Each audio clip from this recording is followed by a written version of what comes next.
Salut tout le monde. Bon, allez, c'est le même jour que la dernière fois pour nous, pour vous non. J'en profite que Greg est là, on va se tester la fraise à onglet verrouillé, à angle verrouillé, fraise à onglet verrouillé, de chez Freewood.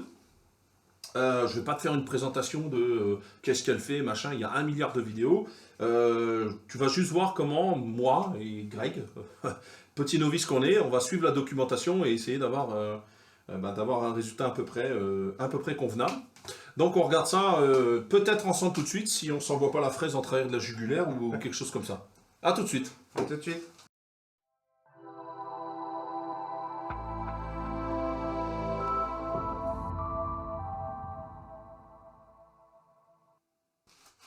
Donc, première étape, il faut que tu connaisses l'épaisseur de ton bois.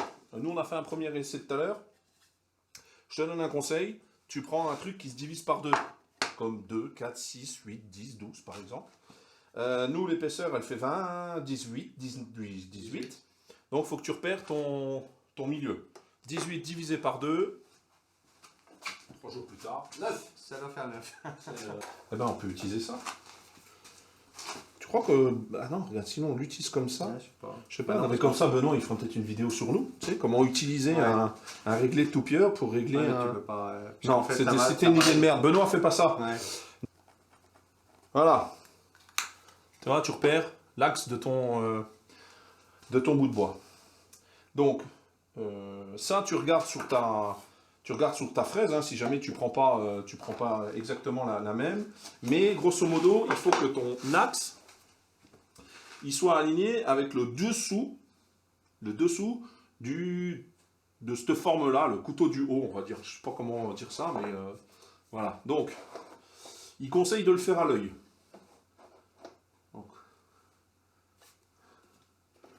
Tu le fais à l'œil, hein. C'est le premier réglage. Voilà. Bon, moi, j'ai un meilleur œil que les autres, hein, mais voilà. Ensuite, ils disent que tu dois l'avancer dans l'idée qu'il reste un petit carré. Après usinage, si je ne m'abuse. Donc il faut être à plus de la moitié de la fraise. Voilà, il faut être à plus de la moitié de la fraise, ça c'est certain. Voilà. Ici, on est pas mal. Donc, ce que tu fais, mais ça tout le monde l'a déjà dit, hein, tu prépares des pièces de test, en sachant que tes pièces de test, tu ne prends pas des épaisseurs au pif, tu prends des pièces de test de l'épaisseur de ton coup final. Hein. Et partant de là, on teste les premiers usinages. Tu m'excuseras, j'ai pas eu le temps de faire des presseurs, j'ai pas eu le temps de faire des trucs, mais je suis les conseils de Benoît, qui est que, en gros, normalement, si tu pousses comme ça, t'attends, tu mets jamais tes mains ici, en fait, tu mets jamais tes mains en face de l'outil, donc tu pousses, et quand tu as de la place de l'autre côté, tac, tu mets ta main là, voilà. Et normalement, vu que tu pousses comme ça, si tu n'as pas tes mains en face de l'outil, ça doit bien se passer. On verra bien. Alors, on va usiner la première.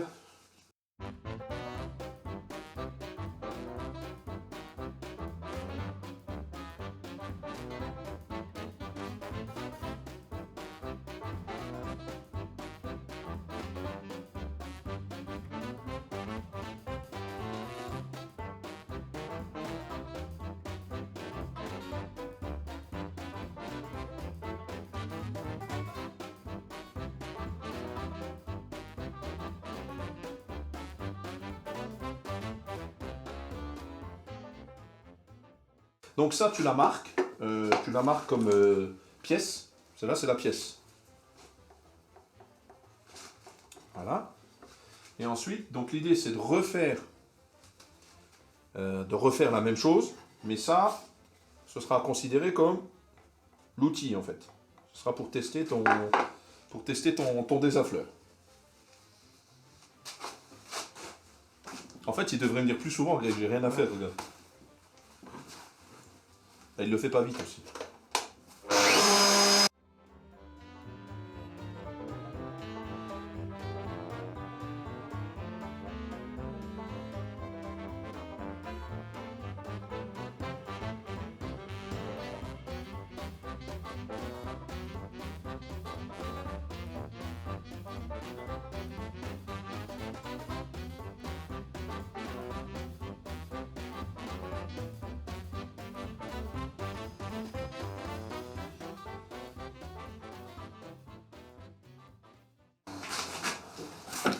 Alors, partant de là, tu fais ça. Voilà. Et là, tu vérifies ton désaffleur. Bon. Là, honnêtement, on est vraiment pas mal en fait. Pile poil, hein. Ah, pile poil. Ah non, non, ça va. On a un petit désaffleur. On a, ouais, on a le côté pièce. Non, on a le côté outil qui est plus haut. Ce qui signifie que l'outil est trop haut. C'est ça. Donc on doit descendre l'outil de la moitié de ce désaffleur. Ce désaffleur étant équivalent à 1 mm. On va déjà pas galérer, mon gars. En fait, on reprend. Et je te mettrai le lien du document de Greg, il est bien fait. Ça représente ta pièce, ça représente ton outil. Donc là, on voit bien que la pièce est trop haute. Enfin, le désaffleur, il est sur la pièce. Donc mon outil est trop bas. Donc en fait, tout à l'heure, punaise, mais qu'est-ce que je suis gros. Tout à l'heure, quand j'ai descendu l'outil d'un demi-mille, j'aurais dû le monter. Donc, il n'y a plus qu'à. Bon, à la rigueur, donne voir. Là, on peut peut-être mieux mesurer le désaffleur. Là, je suis sur quasiment 2 mm, tu vois. Donc, parce que, à la rigueur, ça se tient au final. Hein. Vu que là, j'ai 2 mm. Donc, tout à l'heure, je pensais en avoir un. Donc là, il faut que je remonte d'1 millimètre. Donc là, je suis à, allez, 11 il tape. Donc il me faut un 12 qui tape. Et d'ailleurs, non, on ne va pas toucher à la profondeur tout de suite. Non. Parce que la hauteur peut induire des problèmes sur la profondeur. Donc, bon, comme tu peux le voir, hein, il y a plein de tests. Hein. Je mets le côté OK, c'est celui qu'on teste. Voilà. J'ai perdu mon casque. Je dis pas grand ce garage pourtant.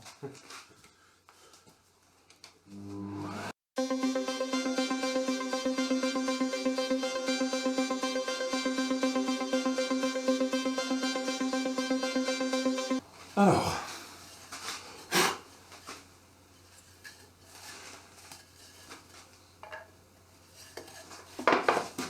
On a toujours un désaffleur.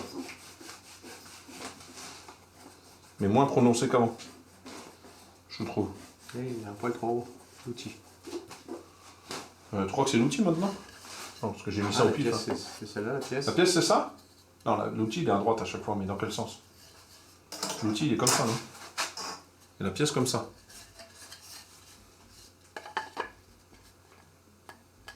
L'outil, il a l'air un peu trop haut, en fait. Je l'aurais remonté de trop? Ouais. Pas grand chose, hein? Ben non. Allez.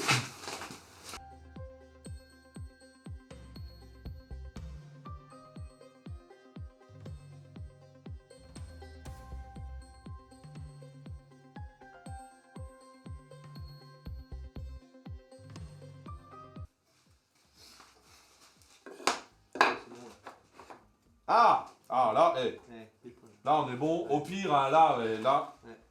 Non, là on est bon. En plus, il s'emboîte bien, là. Voilà. Vous avez filmé? Ouais. Bon. Alors, maintenant que tu as fait ça, que tu es à fleur, ce qu'il faut, c'est vérifier ici. Et là, on voit qu'on n'a pas une arête... tu vois, quoi que si, ça coupe un peu, mais on n'a pas une arête bien saillante. Donc, pour ça, on va reculer encore un tout petit peu le guide. Tu dévisses que d'un côté, qu'ils disent.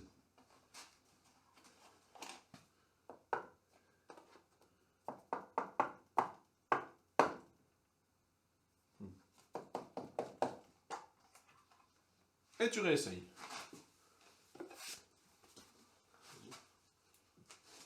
Et tu fais ça, comme ça bousille l'arête.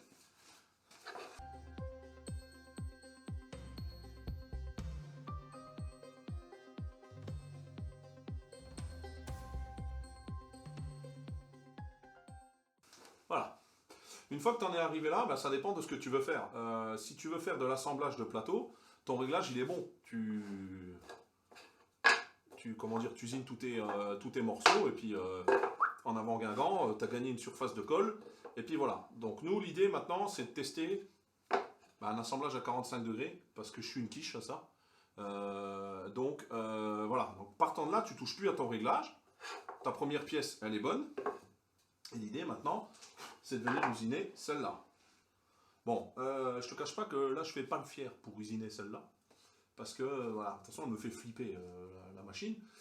Donc, tu essaies de... Normalement, si tu mets tes mains là... Enfin, normalement, il y a toujours des normalement. J'aurais pas dû m'ouvrir le doigt en nettoyant ma machine. Hein. Mais tu fais gaffe. L'idée, c'est de... Voilà, moi, la prochaine étape, c'est de voir sur Internet des presseurs, peut-être un système ici. Je vais regarder ça. En attendant, on va quand même usiner ça et voir le résultat final.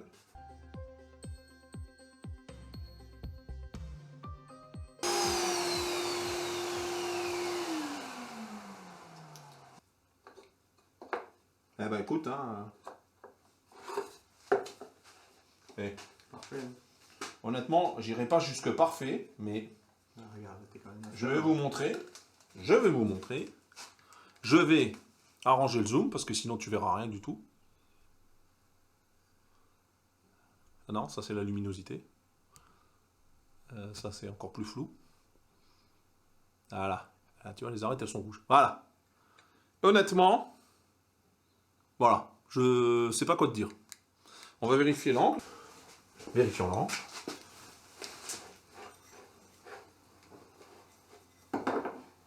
Eh ben, honnêtement, voilà. T'as vu? C'est pas mal. C'est pas mal du tout. Ça va me permettre d'avancer... Ah non, si, c'est vraiment bien.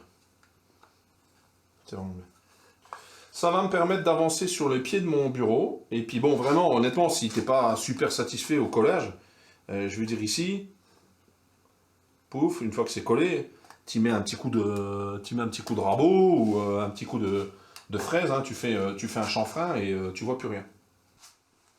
Bon, on a pensé à un truc, enfin, surtout Greg, parce que on est des génies. Au final, ce que tu fais avant de faire tous les réglages de ta machine, tu prends ta pièce, épaisseur infinie, tac, tu la glisses, et en fait tu mets juste un presseur à la bonne hauteur, avec 2 ou 3 serre-joints, ce qui fait qu'elle ne pourra pas se barrer. Bon, en sortie, tu t'en cognes un peu. Et si là, tu es pressé, que tu as un vrai presseur avec une poignée et tout, tu la joues sécure. Bon, maintenant, il paraît que, et ça tu te renseigneras, moi j'en sais rien, c'est déconseillé de presser au-dessus de la fraise. Je ne sais pas si c'est vrai. Faudrait voir comment ça marche un presseur de toupie, parce que bon, j'ai l'impression que le presseur de toupie, hein, au-dessus de la fraise, il presse. Ça, j'en sais rien. Mais toujours est-il qu'au final, ça prend 2 minutes, quoi. Tu mets 2 serre-joints, tu vas pas foutre tes paluches au-dessus de la fraise, et puis tu pousses comme ça. Voilà. Si tu veux pas le faire, tu le fais pas. Bon, puis tu vises bien tes vis. Bon, écoute, on est lorrain et fiers de l'être. On s'est pas trop mal débrouillé, honnêtement. C'est bien débrouillé. J'ai perdu l'autre bout, parce que je perds à peu près tout au bout de 2 minutes. Je sais pas où il est. Mais ça marche plutôt pas mal. Je te mettrai le lien de la fraise.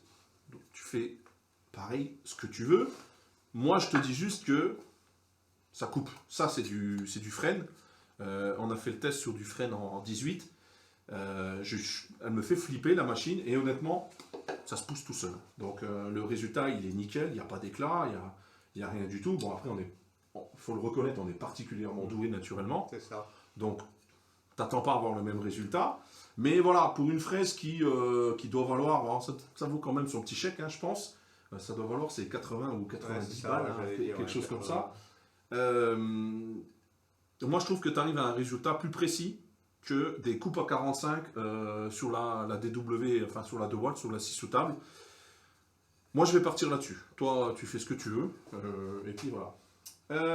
Si ça t'a plu, tant mieux. Tu t'abonnes, tu partages. Si ça t'a pas plu, tant pis. Mais tu t'abonnes quand même et tu partages quand même. Mais voilà. Hein, et puis, je pense qu'on se retrouve pour... soit j'aurai fait les pieds, soit on se retrouve pour les pieds. Et Greg sera plus là parce que maintenant, il se barre. C'est ça, c'est l'heure de partir. Il se casse. Il rentre dans les Vosges, le gars. Allez, ciao. Et bonne fête. Non, ou bonne année. Ou peut-être t'as fêté Noël. Je sais pas trop parce que il me faut 3 semaines pour monter un film. En tout cas, bonne fête et à bientôt. Salut.